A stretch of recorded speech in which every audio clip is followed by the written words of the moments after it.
भाजपा के चुनावी वादे को लेकर कांग्रेस की ओर से 16 दिसंबर को विधानसभा घेराव का ऐलान किया गया है और इसी ऐलान के मद्देनज़र कांग्रेस के तमाम विधायक, बालाघाट जिले के 4 विधायक और जबलपुर से पहुंचे लखन घनघोरिया जी के द्वारा आज बालाघाट के सर्किट हाउस में एक प्रेस कॉन्फ्रेंस को संबोधित किया गया।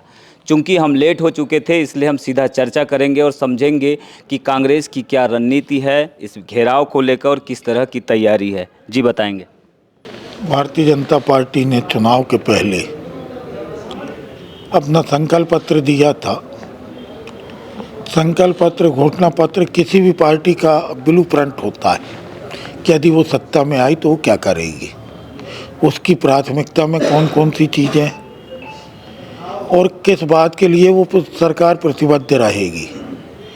ये तमाम बातों जो कही गई थी उसमें विशेष रूप से संकल्प पत्र में किसानों की समस्या को प्रमुखता से बोला गया था, जिसमें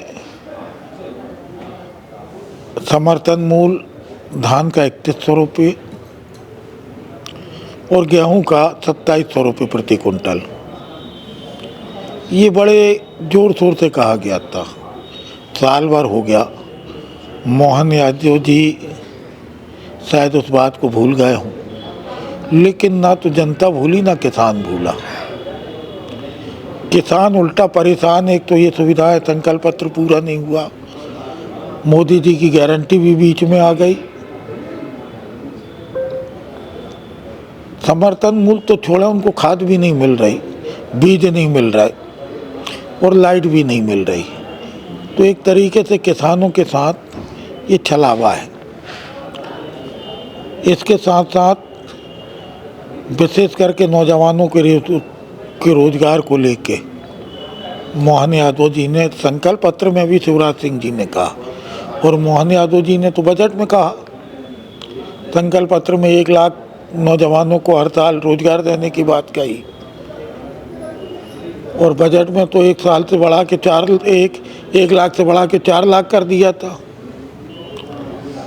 नौजवानों की स्थिति यह है कि 4 सालों से कोई सरकारी नौकरी खुली ही नहीं। नौकरी जो कुछ हो रहा वो आउटसोर्स पे हो रहा है। प्राइवेट ठेकेदारों को उपकृत करना और उसमें अपनी मोटी कमाई करना, ये भारतीय जनता पार्टी के उच्च पदों पे बैठे लोगों की मानसिकता है। इसके साथ महिला वर्ग के साथ छलावा, लाडली बहना कह के वोट कमाने की पूरी कवायद हुई और ये भी कहा गया कि हमारी सरकार बनेगी तो 3000 रुपये देंगे, लेकिन शायद भूल गए। संकल्प पत्र में था उज्ज्वला गैस कितने में देंगे, ये संकल्प पत्र में था। ये चीज़ें विस्मृत हुई हों अलग बात है, लेकिन उतना ही बड़ा छलावा इस वर्ग के साथ हो रहा है। तो ये जो तमाम मुद्दे आप बता रहे हैं, इन मुद्दों पर कांग्रेस का क्या स्टैंड होगा? कांग्रेस इन्हीं तमाम मुद्दों को लेके सदन में भी घेरती, अब सड़क पे घेर रही है। 16 तारीख को कांग्रेस व्यापक रूप से बड़े स्तर पर इस आयोजन को कर रही। हम चेताना चाहते हैं कि मोहन यादव जी, आप बातें कितनी कर लें, लेकिन सरकार चलाने में असफल हैं, क्योंकि आप खुद कहते हैं कि हमारी फाइलें रोकी जा रही हैं। आप खुद कहते हैं कि मंत्रियों की फाइलें रोकी जा रही। जब इतने अक्षम हैं तो आप सरकार छोड़िए। अभी किसान आंदोलन जो बड़े पैमाने पर बालाघाट जिले में देखने मिला, यहाँ पर भी ये बातें निकलकर सामने आई कि सत्ता पक्ष वादा नहीं निभा रहा है, लेकिन विपक्ष के रवैये पर भी सवाल उठाए किसानों ने। इस पर क्या कहेंगे आप? कौन सा किसान संगठन ने क्या कहा और उनने अपने क्या नियम बनाए, क्या सर्कुलर दिया था, वो यहाँ के लोग बेहतर जानते हैं। लेकिन जहाँ तक हमारा मानना है, हमारे विधायक साथी हमारे साथ इस किसानों की इस बात को 2 सेशन हुए, दोनों सेशन में ऑन रिकॉर्ड बड़ी प्रमुखता से उठाए। ये तर्क देना कहाँ तक जायज़ है कि कांग्रेस के सरकार में किसानों का कर्ज माफ़ी नहीं हुआ, इसलिए हम आंशिक रूप से बोनस लागू करेंगे? ये भाजपा के नेताओं का स्टेटमेंट आया है। ये तो जयवर्धन जी के एक प्रश्न पे तत्कालीन कृषि मंत्री कमल पटेल ने स्वीकार किया था। कमल पटेल जी ने स्वीकार किया था कि कितने किसानों का कर्जा माफ हुआ। 27 लाख किसानों का कर्जा माफ उन्होंने सार्वजनिक रूप से स्वीकार, ऑन रिकॉर्ड है। और उसमें हमारी पहली किस्त 50,000 की, दूसरी किस्त 1 लाख की हम लोगों ने माफ़ की थी।